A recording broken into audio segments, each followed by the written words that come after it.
আসসালামু আলাইকুম সম্মানিত ভিউয়ার্স, সকলে আশা করি অনেক ভালো আছেন। আমিও আপনাদের দোয়ায় অনেক ভালো আছি আলহামদুলিল্লাহ। তো একটু পরামর্শ চাচ্ছি। এই যে এই সই গাছের যে আগাটা আছে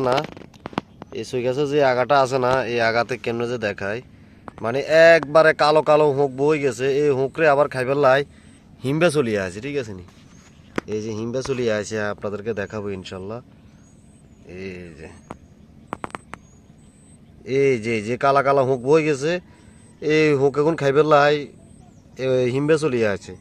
তো একজনে বলছিল যে এটা কি তুচ্ছা হুঁক, এখন নাকি তুচ্ছা হুঁক। তো এটার লাগে কি ব্যবহার করতে হইব, কারো যদি জানা থাকেন, কেউ যদি জানেন কি মেডিসিন ব্যবহার করলে এই পোকাগুলো যাইব, আপনারা অবশ্যই জানাবেন।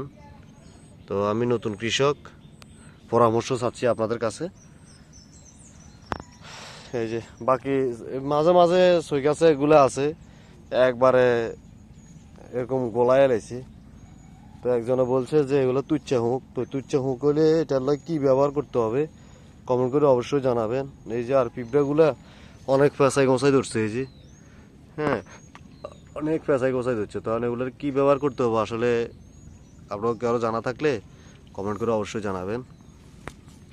এই যে আমি আরও ক্লিয়ার করে আপনাদেরকে দেখাইতেছি। পিঁপড়াগুলো আবার কামড়ায় দিলে পুরো আটটা শুদ্ধ শেষ করি এলা। এই হলো অবস্থা।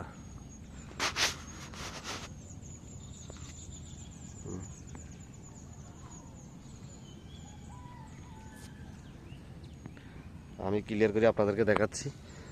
এই যে ক্লিয়ার হবে ইনশাল্লাহ। এই যে এগুলো দেখছেন, এগুলো একজনে বলছে তুচ্ছা হুক। তো এটার জন্য কি ব্যবহার করতে হবে কমেন্ট করে অবশ্যই জানাবেন। সকলেই ভালো থাকবেন, সুস্থ থাকবেন। আল্লাহ হাফেজ। আসসালামু আলাইকুম রহমতুল্লাহি ওয়া বারাকাতুহু।